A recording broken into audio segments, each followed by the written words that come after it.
Hari ini mari kita belajar satu bagian yang penting di dalam perjanjian baru dari surat Ibrani. Kita baca ayat 1 sampai ayatnya yang keempat. Nah, Bapak Ibu Saudara, bagian firman Tuhan ini luar biasa sekali karena menjelaskan tentang Kristus, menjelaskan tentang karya Kristus itu. Dan bagian ini juga kita lihat dia sama penting juga dengan Yohanes pasal 1 yang bicara tentang Kristus itu, bicara tentang kristologi. Bagaimana pada mulanya adalah firman, firman bersama dengan Allah, firman itu adalah Allah, lalu firman itu menjadi daging dan seterusnya. Lalu bagian ini juga sama dengan ada satu bagian di dalam surat Roma.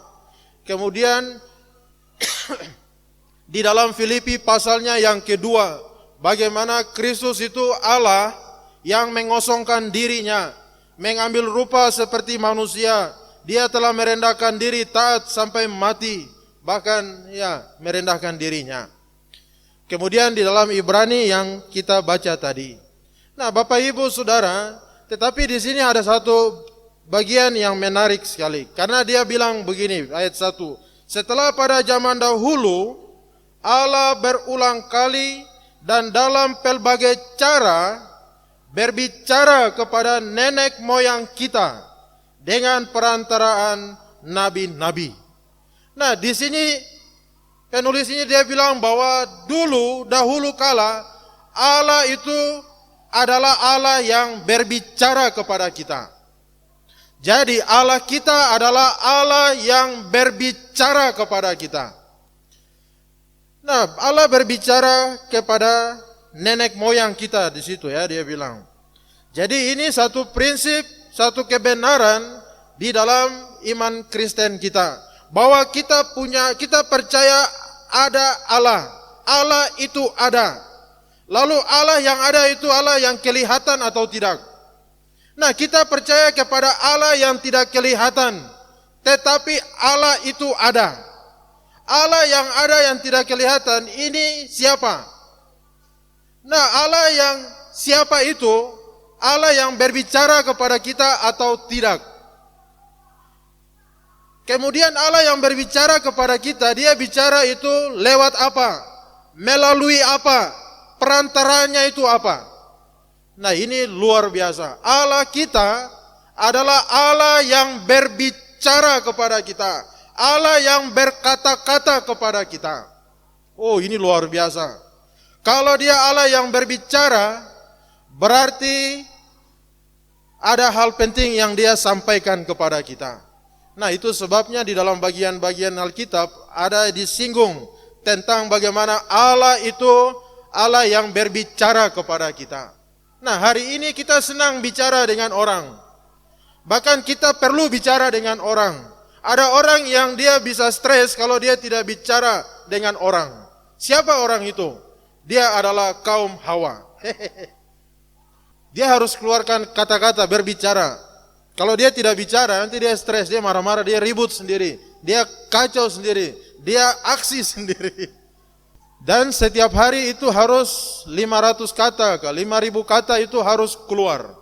Makanya anak-anak kan bilang, "Ustaz, mama tuh cerewet sekali." Bapak kalau dia di rumah itu dia tidak terlalu banyak bicara. Tapi hati-hati kalau dia tangan yang bicara. Nah, Allah kita adalah Allah yang berbicara. Kita percaya Allah itu ada. Lalu di sini kita lihat bahwa Allah yang berbicara itu melalui apa? Nah, di situ ada dua istilah yang dia pakai. Setelah pada zaman dahulu Allah berulang kali dan dalam pelbagai cara berbicara. Nah, ini dia. Jadi Allah kita Allah yang berbicara. Lalu dia berbicara itu berulang-ulang kali. Dan dengan berbagai-bagai cara dia berbicara kepada kita. Apa maksudnya Bapak Ibu Saudara? Allah ini berulang-ulang kali berbicara kepada kita. Saya dengan ibu, saya tanya dia, kira-kira apa maksudnya Allah itu berulang kali berbicara? Lalu saya bilang, coba lihat kalau kita dengan anak-anak. Kadang anak-anak itu dibilang begini, nanti kalau mandi handuknya digantung. Tapi nanti minggu depan, bulan depan tidak pernah. Tapi kita terus berulang-ulang kali kasih tahu. Nanti kalau pulang sekolah itu sepatu buka taruh di mana, tas buka taruh di mana. Tapi kita sudah kasih tahu, tidak juga dia buat. Wah, ini kan ajaib dan luar biasa.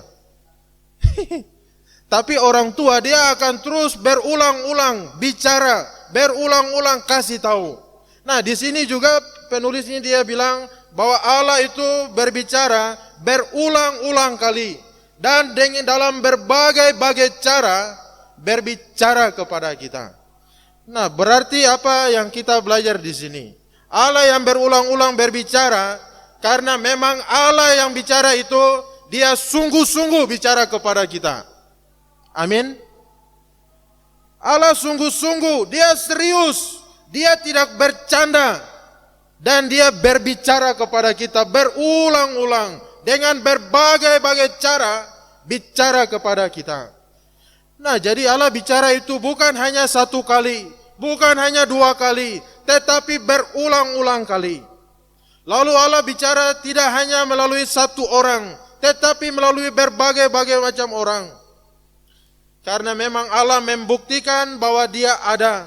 Dia pernah berbicara kepada manusia. Dan dia sungguh-sungguh berulang-ulang berbicara kepada kita. Bahkan sampai hari ini Allah itu berbicara kepada kita. Amin. Tergantung bagaimana kita bisa memahaminya. Bagaimana kita bisa menerjemahkan Allah itu berbicara kepada kita. Lalu Allah berulang kali bicara dengan berbagai cara membuktikan bahwa Allah itu adalah Allah yang bijaksana. Sehingga dia bicara berulang kali dan dengan berbagai cara. Berbicara kepada orang yang berbeda, di dalam zaman yang berbeda, kepada dalam waktu yang berbeda. Dia Allah yang bijaksana, berbicara kepada kita. Dan berulang kali menunjukkan bahwa dia Allah yang begitu sabar kepada kita. Dia sabar sehingga berulang-ulang kali, terus menerus dia berbicara terus di dalam berbagai cara, dalam beberapa orang berbicara kepada kita. Dan di sini juga Allah itu adalah Allah yang kaya dengan berbagai macam cara. Allah ini bukan sesuatu yang dia sempit hanya pakai satu cara, tetapi dengan berbagai cara menunjukkan bahwa dia itu Allah yang kaya. Karena semua yang dia bicarakan, dia sampaikan kebenaran-kebenaran itu kaya, itu limpah, itu begitu luar biasa Bapak Ibu Saudara. Kurang apa lagi Allah bicara kepada kita. Nah, kemudian Allah yang berbicara kepada nenek moyang berulang kali dalam berbagai cara. Lalu kita lihat nenek moyang itu semua sudah mati. Tapi Allah itu masih terus berbicara. Kenapa bisa demikian? Kenapa dia tidak berhenti? Karena memang dia itu Allah yang kekal, yang tidak dibatasi. Semua satu persatu telah pergi, tapi Allah itu masih terus melanjutkan pembicaraannya, masih terus berulang-ulang berbicara kepada kita. Tidak ada habis-habisnya. Dia terus memberikan kebenaran-kebenaran kepada kita. Bapak Ibu Saudara yang Tuhan Yesus kasihi, semua nenek moyang dari generasi yang satu kepada generasi yang lain, sampai saat ini Allah terus berbicara, berulang kali dengan berbagai cara. Sampai kepada akhirnya Allah itu akan stop berbicara. Dan ketika Allah itu stop berbicara, berarti itu adalah batasnya, itu adalah puncaknya, dan itu adalah yang melengkapi, menyempurnakan semua yang pernah dia bicarakan. Dan itu kapan? Dan Allah berbicara itu puncaknya adalah melalui anaknya sendiri, yaitu melalui Yesus Kristus. Nah, di dalam diri Yesuslah Allah itu berbicara dan itu telah lengkap. Itu telah sempurna, itu telah komplit, dan itu telah selesai. Bapak Ibu yang Tuhan Yesus kasih, sampai kepada akhirnya, sampai puncaknya, Allah itu berbicara. Kalau tadi melalui orang-orang tertentu, puncaknya adalah dia berbicara melalui anaknya sendiri. Siapa anaknya? Yaitu Yesus Kristus. Lalu yang kedua kita lihat bahwa Allah yang berbicara itu melalui perantaraan. Tadi dalam berbagai cara, berulang-ulang. Lalu yang kedua adalah melalui perantaraan. Di situ dia bilang adalah melalui nabi-nabi. Tapi sebelum nabi-nabi, apakah Allah itu berbicara pakai perantaraan? Kita ingat Adam dan Hawa di Taman Eden. Allah berbicara secara langsung kepada manusia tanpa melalui perantaraan. Allah itu berbicara kepada mereka. Kemudian juga yang kedua kita lihat Allah tidak pakai perantaraan, tetapi Allah itu melalui teofani. Teofani itu adalah penampakan Allah di dalam wujud manusia.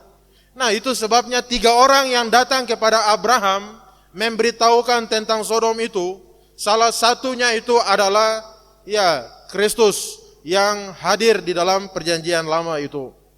Bapak Ibu Saudara, dan selanjutnya kita lihat bahwa Allah dalam rupa itu menampakkan diri sampai akhirnya dia menampakkan diri di dalam darah, di dalam daging, di dalam anaknya Yesus Kristus.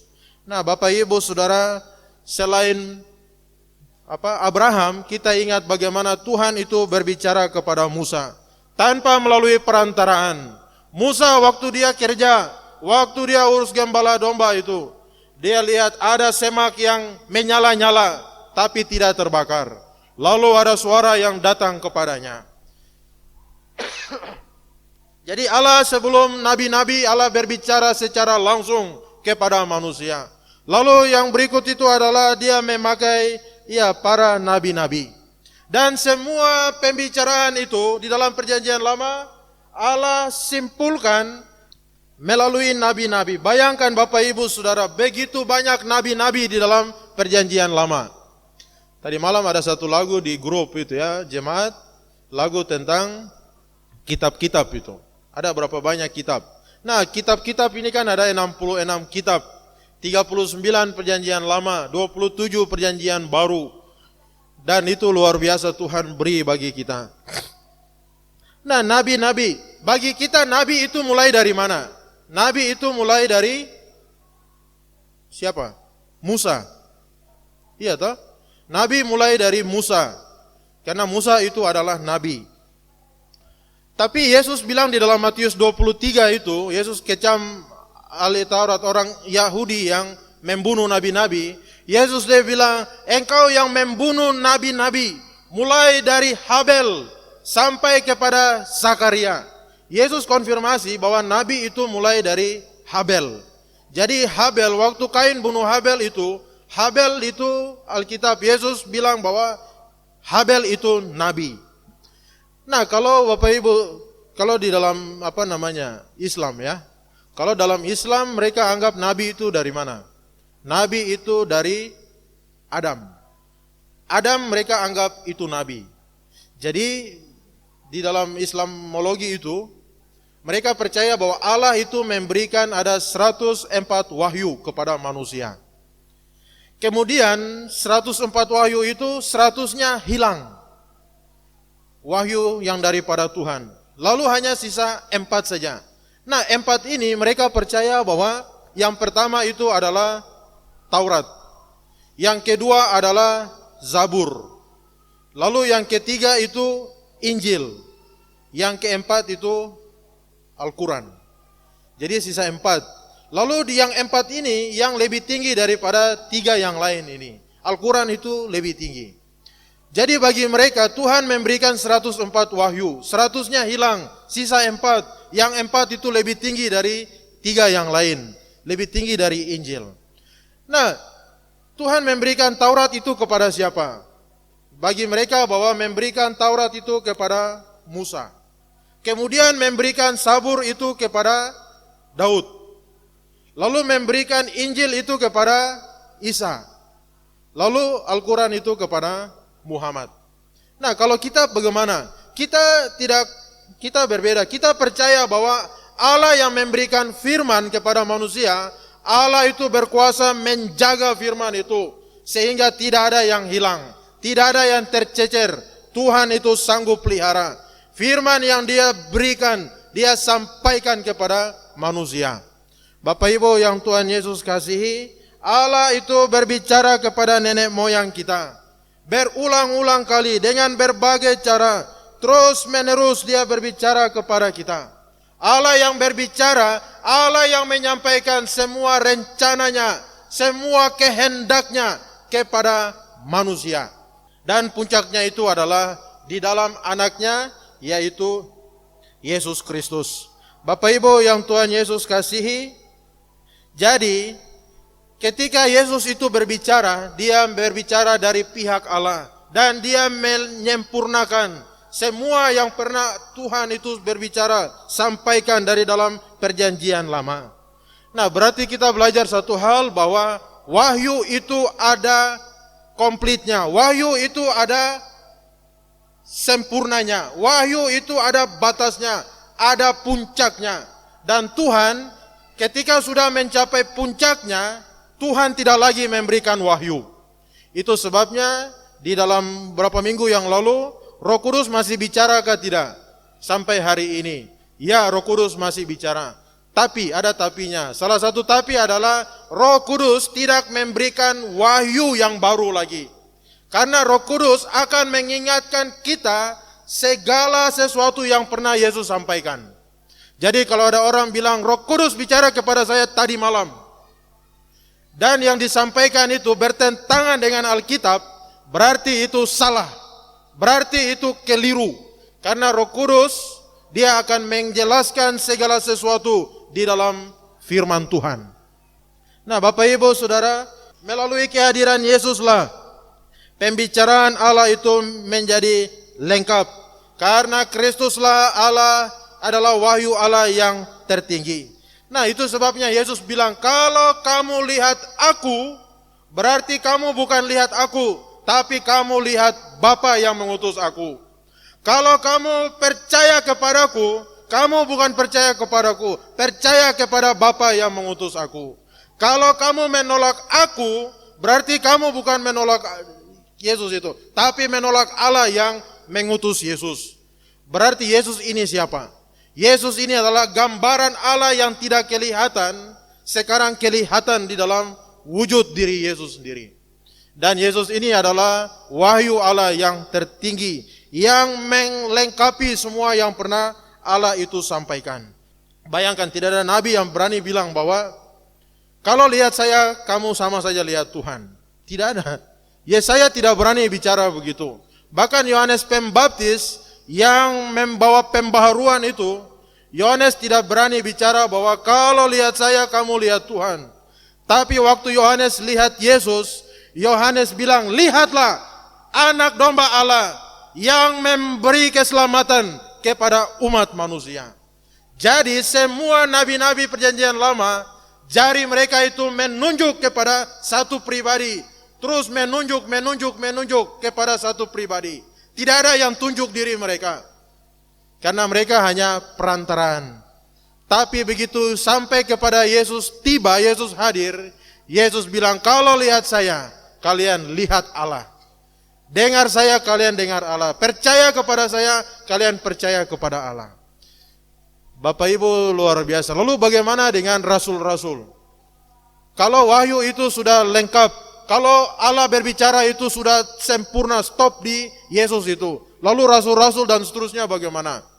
Nah, lihat bahwa rasul-rasul itu Yesus yang pilih mereka sendiri. Yesus pilih mereka dan Yesus lengkapi mereka, beri kuasa, percaya, berikan Roh Kudus kepada mereka, lalu Yesus utus mereka. Jadi murid-murid ini punya relasi dengan, rasul-rasul punya relasi dengan Yesus sendiri. Dan Yesus yang pilih mereka, Yesus yang lengkapi mereka dan utus mereka. Itu sebabnya semua pengajaran rasul-rasul, semua menjelaskan tentang Yesus. Semua menjelaskan tentang Yesus. Berbicara tentang Yesus. Orang dipenuhi Roh Kudus dan orang itu Roh Kudus bicara tentang siapa itu Yesus. Siapa itu Yesus? Dan semua nabi-nabi mereka melihat kepada Yesus sendiri. Bapak Ibu Saudara, berarti kita lihat bahwa ada yang namanya itu tahap persiapan. Persiapan itu adalah menunjuk melalui nabi-nabi yang menunjuk kepada Yesus Kristus. Tahap yang pertama, tahap persiapan dalam perjanjian lama melalui nabi-nabi. Lalu tahap yang kedua adalah tahap penggenapan, yaitu di dalam Yesus Kristus sendiri. Dan tahap yang ketiga adalah tahap penjelasan melalui rasul-rasul, melalui gereja. Dan ini adalah tahapnya yang ketiga. Bapak Ibu Saudara, kalau Allah itu adalah Allah yang berbicara kepada kita, Dia berulang-ulang dengan berbagai cara, dengan perantara nabi-nabi, sampai akhirnya puncaknya melalui anaknya Yesus Kristus sendiri. Dia Allah yang mengasihi kita. Dia Allah yang begitu sabar kepada kita. Dia Allah yang memberikan semua kebenaran-kebenaran, memberikan segala rahasia-rahasia tentang dirinya sendiri. Kalau Dia Allah yang berbicara, berarti tugas kita apa? Tugas kita adalah kita berkewajiban untuk mendengar Dia. Amin. Kalau Dia Allah yang berbicara, berarti kita harus diam dan dengar Dia berbicara. Tapi kalau kita juga bicara, Allah bicara, kita bicara lagi, siapa dengar siapa? Siapa tunduk kepada siapa? Bapak Ibu Saudara, hari ini kita semua senang sekali bicara. Bicara yang penting sampai yang tidak penting, kita senang bicara. Bicara. Dari yang masuk akal sampai tidak masuk akal. Dari yang benar sampai yang tidak benar. Dari yang tanpa bumbu sampai pakai bumbu. Kita senang bicara. Tapi kapan kita diam dan kita mau dengar Tuhan itu berbicara? Bapak Ibu Saudara, ini pelajaran yang penting. Kalau Tuhan itu berbicara, Musa pernah berkata, dengarlah hai Israel. Berarti budaya dengar ini adalah budaya yang tinggi sekali. Budaya yang wajib sekali kepada umat Tuhan. Dengarlah hai umat Israel. Lalu nanti Musa tambahkan lagi, jika engkau baik-baik mendengarkan suara Tuhan Allahmu. Berarti kita harus dengar, bukan asal dengar. Bukan asal lalu begitu saja. Jika engkau baik-baik mendengarkan suara Tuhan Allahmu, maka segala berkat ini akan datang kepadamu. Itu janji berkat itu. Berarti salah satu syarat adalah kita harus dengar baik-baik. Kalau kita mau dengar baik-baik, bagaimana sikap kita untuk dengar Tuhan bicara? Orang yang tidak mau dengar Tuhan bicara, orang itu akan jalan sendiri menurut keinginan hatinya. Orang yang tidak mau dengar Tuhan berbicara, tidak mau berdiam diri, tidak mau pasang telinga, dia orang yang Alkitab bilang adalah orang fasik. Dia adalah orang yang tegar tengkuk itu, karena tidak mau dengar Tuhan berbicara.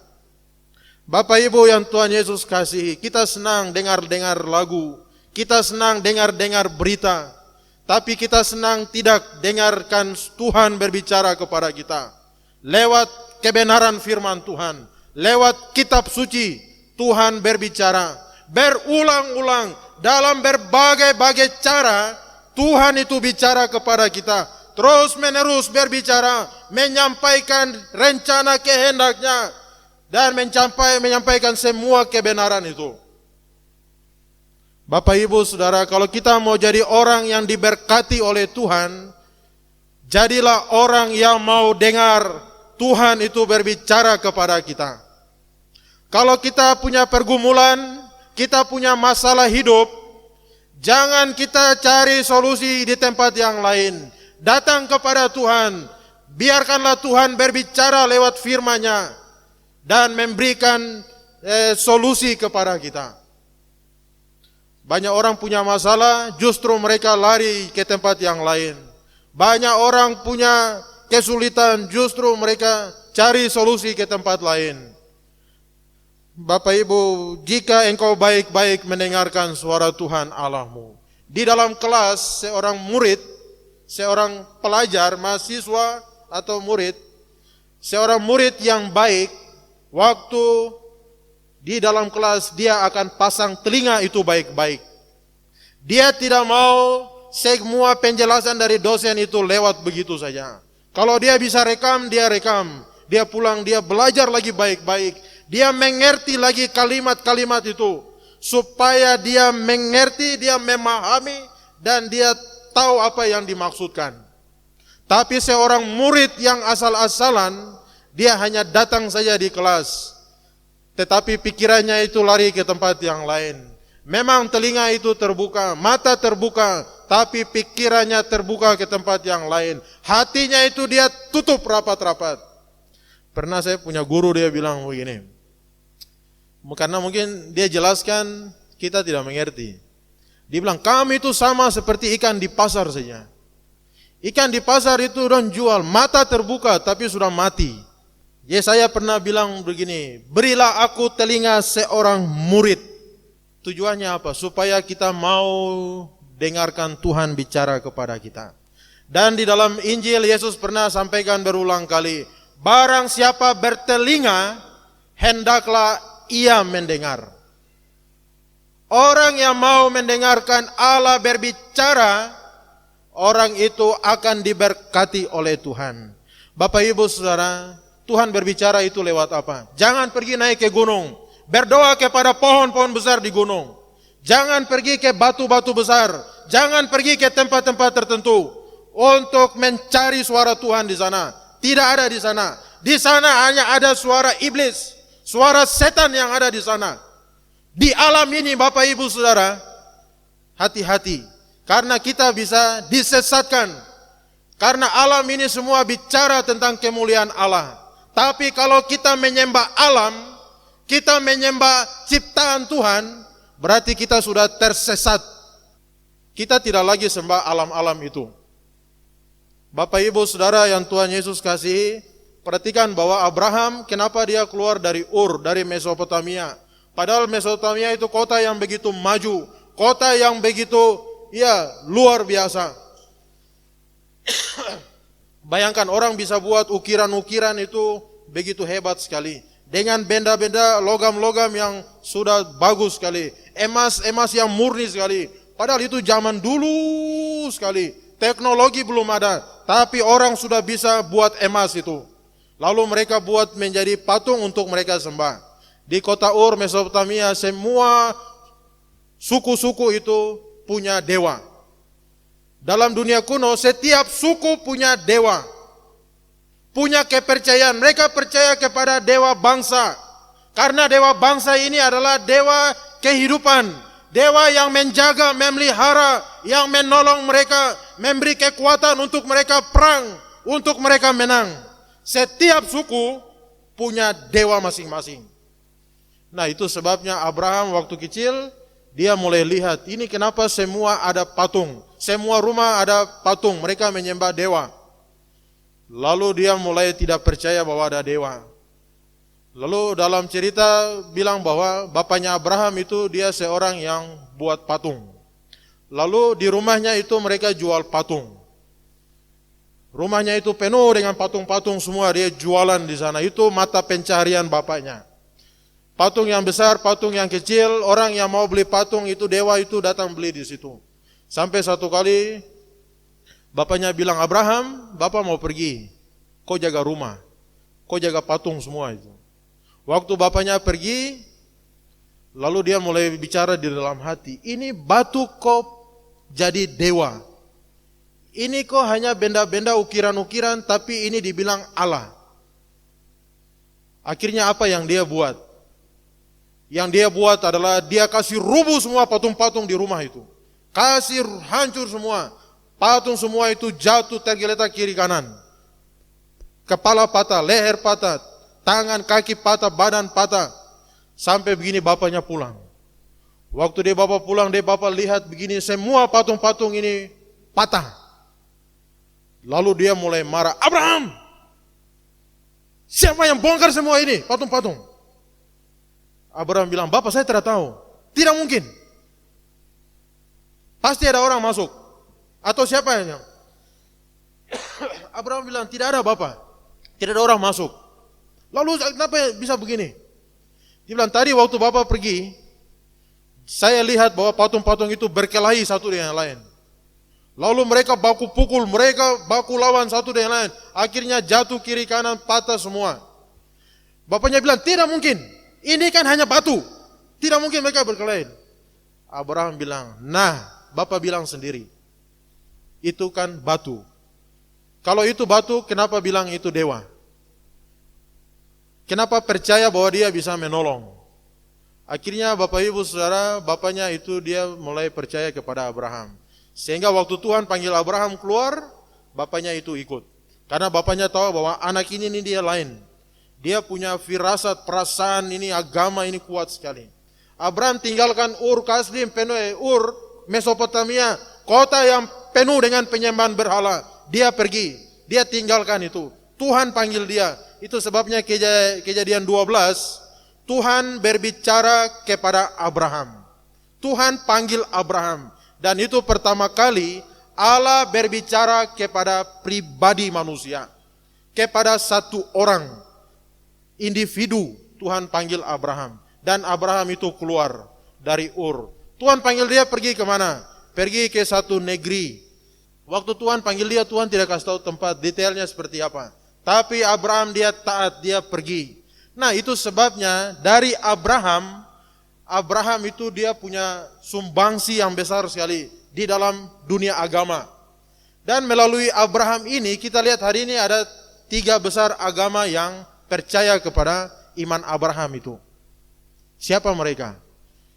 Agama Yahudi, agama Kristen, lalu agama Islam. Mereka percaya bahwa mereka terima berkat itu dari Tuhan melalui Abraham. Kalau Islam itu bilang Ibrahim. Kalau Yahudi itu bilang apa? Tidak tahu ya. Nah, tapi 3 agama besar ini mereka semua percaya kepada Abraham itu. Karena Abraham adalah bapa orang beriman. Dia adalah bapa iman itu. Dia percaya ada Allah, tapi Allah yang tidak kelihatan. Bukan seperti orang Ur Kasdim, kota Mesopotamia itu. Mereka percaya kepada Allah yang kelihatan. Allah yang mereka buat sendiri. Mereka ukir sendiri. Mereka kasih arti sendiri, kasih makna sendiri. Padahal itu bukan Allah.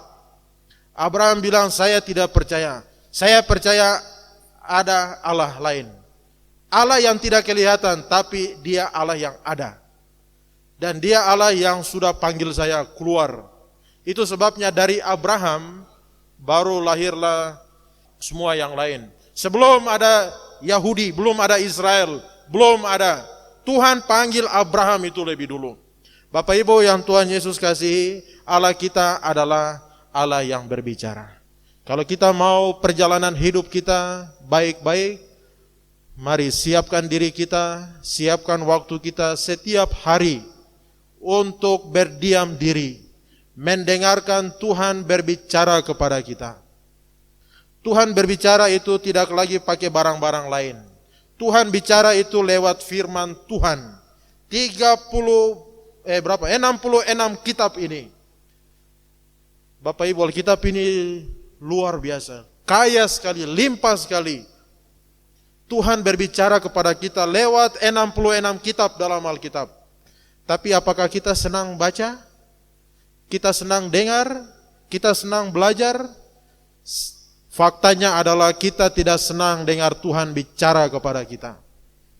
Kita lebih senang kepada segala sesuatu ajaran-ajaran dunia ini yang berbicara kepada kita.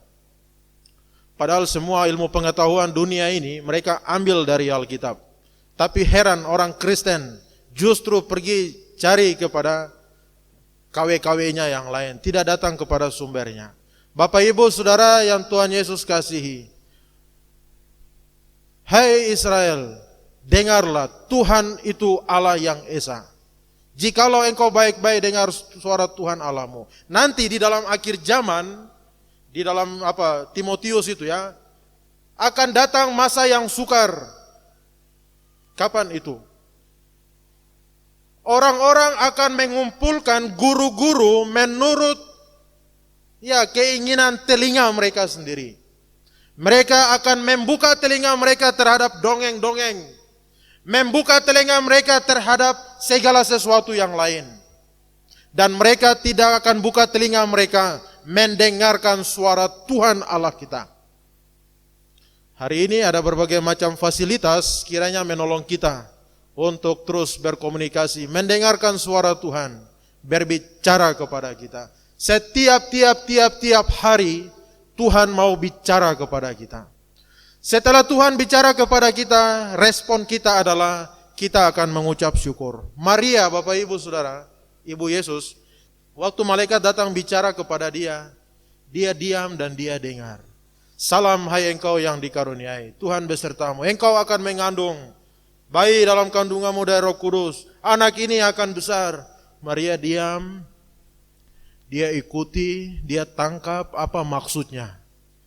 Berarti Tuhan mau pakai saya menjadi alat Tuhan. Tuhan mau pakai rahim saya. Tuhan mau pakai keluarga saya, rumah tangga saya. Pertanyaannya, saya siapkah tidak?